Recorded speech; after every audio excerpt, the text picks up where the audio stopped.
Hello everyone, and welcome to the first of our Photoshop tutorial videos. Very simple stuff that we're going to be working with today. We are going to learn how to launch the program for those of you who are technologically challenged, and we're going to talk about the basic setup of the entire Photoshop layout so that you understand all the components of the program so that you can work with any of these tools and solve a lot of problems by yourself as long as you understand the logic of how the program's set up. Okay, so the first thing that you're going to do is you're going to look for the icon for Photoshop. Whether you're on Mac or you're on Windows, this is going to look exactly the same. All you're looking for is a cyan and blue box that says PS for Photoshop. If you're on a Mac, it's in the dock at the bottom, and if you're on Windows, it'll be on your desktop. Double click on it and load it up. So here we have our Photoshop interface, and the first thing that you need to know is that this entire area, everything that you're looking at, is called the Workspace. Okay, and the Workspace is made up of 4 key components that you guys need to know. First, you have your menu bar. Your menu bar is all of this business up here, okay?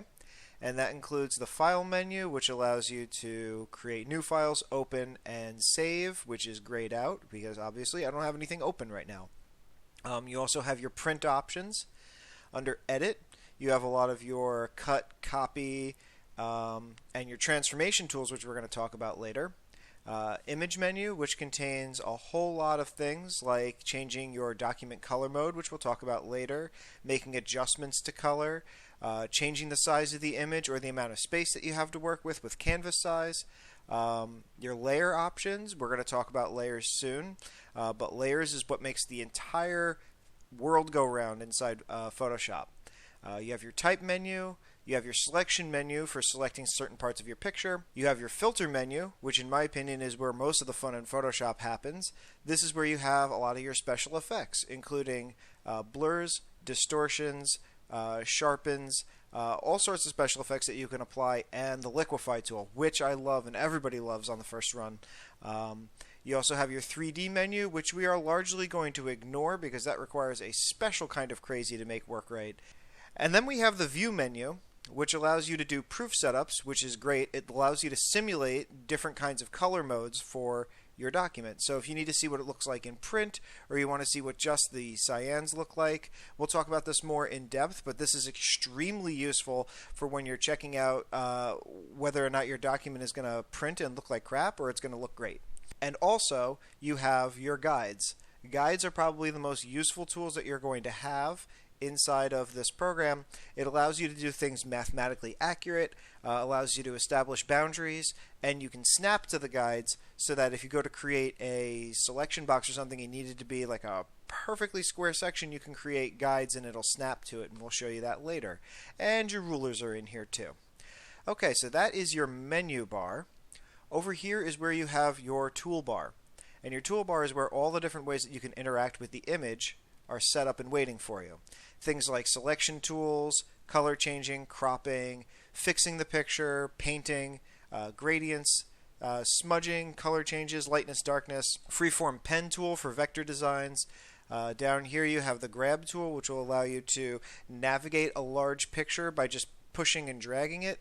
The zoom tool, and you have the color picker, foreground and background color. You have the quick mask button, and you have this button over here, which is the change screen mode button. Over here on the right side, we have our panels, and our panels are like little control boxes, and sometimes it's much easier to use them than it is to use some of the tools on the left.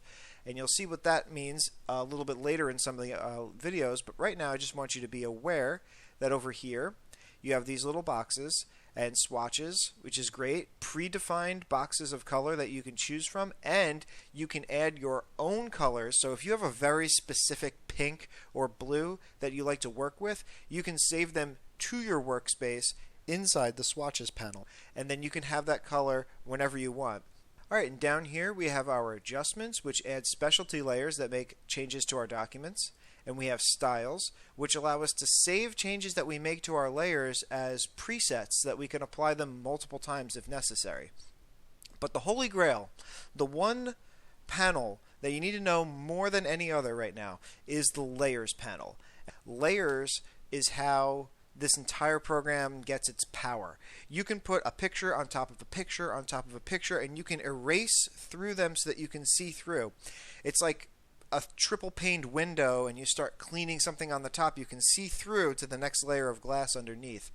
A lot of functions, a lot of tricks, a lot of techniques, a lot of stuff that happens in this program is going to happen through the layers panel. The last thing that you want to know is the options bar. The options bar is up here. It's underneath the menu bar, okay? And it's above your toolbar. It's this little strip right here. And this little strip, this little options bar, this changes depending on the tool that you have selected. So what you need to take away from this is that this is a dynamic menu bar. This options bar will change depending on if you have the eyedropper tool selected. You can change how it samples the color that you're picking from. But if you change it to the clone stamp tool, you have different options that are specific to the clone stamp tool. And if we went down to gradient, gradient is its own beast that has its own settings over here that you need to be aware of as well. When you're working in this program, a lot of these changes are permanent until you change them back. Meaning, if you close the program and you load it up again, whoever used the program last may have set changes in the options bar, such as the opacity or the flow, and this happens a lot with the brush tool. And you may start working with the brush tool and not understand why your color doesn't look anything like what you chose over here. And that's because in the options bar, somebody in your last class perhaps may have set these changes. So always be aware that these may change and that you may need to set them back depending on your needs. So that is why the options bar is so critical. Alright, so we've gone over the workspace. You now know you have your menu bar at the top, you have your options bar directly underneath, you have your toolbar on the left, and you have your panels on the right. So the only other thing that we need to know is that you can move these things.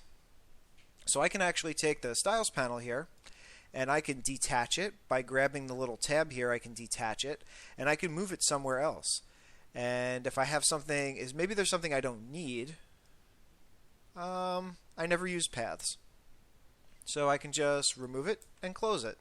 And now I have to worry about less things cluttering up my workspace. If there's something that you're missing, however, something that you use regularly that might not be included in this workspace, then you can go to Window, and you can pull up any other panels that are not included in this default workspace. So perhaps I need text control, which is vital actually, and not included in this particular workspace. I can go to Character, and here's my Character panel. And it shows up here. And if I need to, I can undock it, and I can drag it, and as soon as you see that blue line, you see that blue line there? Now Character is wedged into my panel interface. It's above layers and now below adjustments, and this will stay here until, if you're on a Windows machine, until it reboots. On a Mac, if you're feeling ambitious, you can actually go Workspace, New Workspace, and you can actually, this saves your workspace, so Custom Dan. So now I've saved it and I have a workspace called Custom Dan, and as you can see it has that character there. But if I go back to Essentials, Essentials is now as it was.